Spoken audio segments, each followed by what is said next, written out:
Okay, now I want to talk about the Alekhine defense, named after Alexander Alekhine.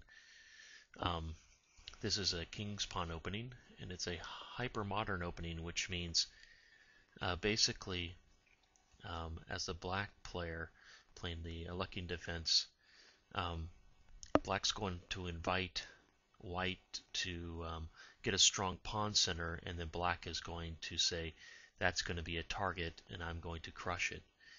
Um, the theory is that um, or maybe we can say classical chess strategy says that you should have a pawn in the center, but that pawn in the center is only as good as it can remain in the center, and that's what black's trying to say, is that your pawns in the center aren't very strong, and I'm going to destroy them. So let's look at the Alekhine defense. So starts off by e4 and then knight f6. So white or black is enticing white to move forward, and that's going to be the main move is e5.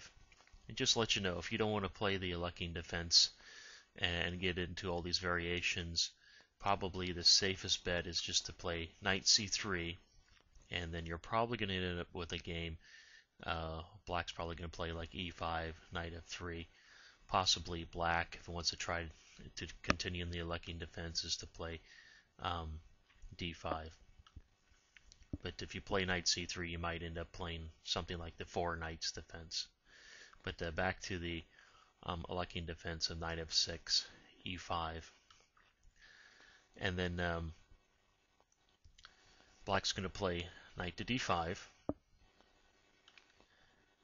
And then for our main variation, we're going to play d4. Now, white could play at this point c4, and it's just going to lead to the same two or three openings that I'm going to discuss. So if you play c4, you're probably going to end up in the same spot, and we'll see that. So d4, so strengthening the center, letting out the bishop.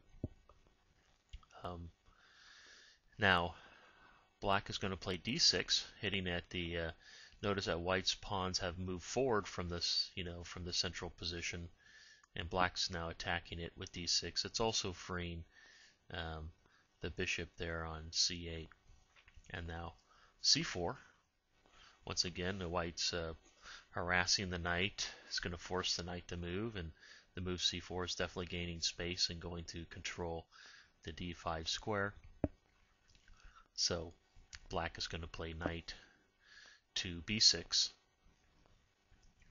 And now this is where we come to the fork in the road. The two main variations I'm going to discuss are where white plays f4, called the four pawns attack, and then e takes d6, called the exchange variation. Let's cover the four pawns attack first. So f4. So this is probably the most ambitious try by white. Look at the huge pawn center. Basically, white has developed this huge pawn attack, this big pawn center, and white has to now play pretty aggressively, or it will find itself black's going to attack it and gain the upper hand. So how should black continue? Well, it's going to start by taking off one of those central pawns. So d takes e5. White's going to have to recapture with f takes e5. And now what? Well, now obviously the strategy for white is it has this big center space. It has to hold onto the pawn center, and black's going to attack the pawns, these two pawns here, and try to get rid of that pawn center. That's just the basic strategy. So black will play knight to c6, threatening to win the pawn here on d4. Obviously, if the pawn advances, black can probably just play knight takes e5. But here, white will play bishop to e3, defending the pawn, developing the bishop. And now black plays bishop to f5, because the idea is that black is going to play this move e6, and it wants to get the bishop outside of the pawn chain, so it can be useful. Just think about if you played e6 right away, this is, took away this move and played e6 right away, the bishop would sort of be stuck. It would look like the Queen's Gambit decline. You're going to have trouble getting that bishop in the active play. So bishop to f5, and then knight to c3, developing the knight, and also it's helping to control the central squares. e6, helping, moving the pawn forward and freeing the bishop here on f8, and then knight to f3. Maybe just some comments, some general comments about the Alekhine defense is that obviously there's a battle going over this, for this pawn right here. It's being attacked. A very common maneuver for black is to actually move the bishop to g4, where it creates a pin, and then maybe even exchanging off the knight here on f3, or exchanging the bishop for the knight, so getting rid of the defender. So that's a common theme you'll see in the Alekhine defense. So that is the basic four pawns attack. Maybe I should say the four pawns attack is really this position right here. It's where white plays f4 and then everything else, and then usually, if you don't know, very common is this continuation here, and after you get to this point, you can go into various different lines, and I've just showed you one of them. So let me back up. So instead of playing this move, white also has the option of playing e takes d6, called the exchange variation. And the question now for black is, how should I recapture? Should I capture with the e pawn or with the c pawn? Well, a lot of people say, well, capture with the c pawn because it's capturing towards the center, but that has some problems with it. So actually, the most solid continuation for black is considered playing e takes d6. And then how would play normally continue? Well, a lot of these moves are going to look familiar when we look at the variations. So knight to c3, and then bishop to e7, developing the bishop, getting ready the castle. And once again, the idea is that, black can play the bishop here to f6, attacking the pawn on d4.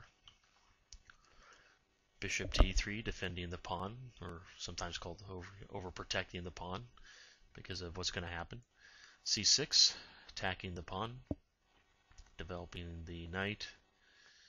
Bishop to d3, basically developing the bishop, and now you see why white first played bishop to e3 is to protect the pawn, and this bishop also here comes over to the king's side because black's going to castle that side, and now that bishop is honed in on h7.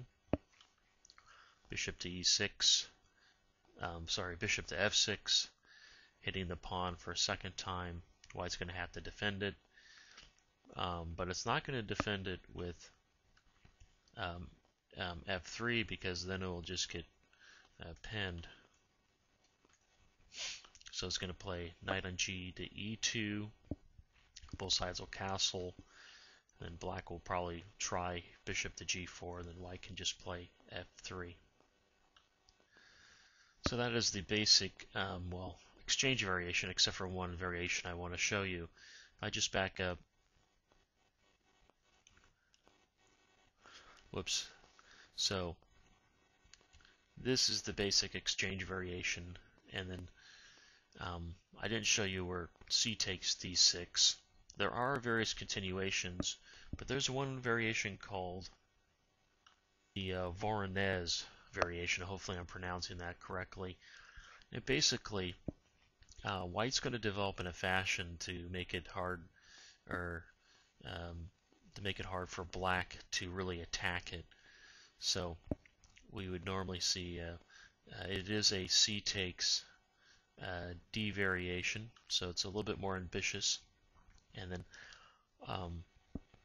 white plays knight to c3 at g6, So black's going to fianchetto the bishop here, and then bishop to e3, supporting the pawn there.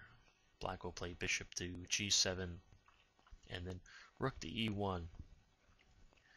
So avoiding the knight to f3 and the pin.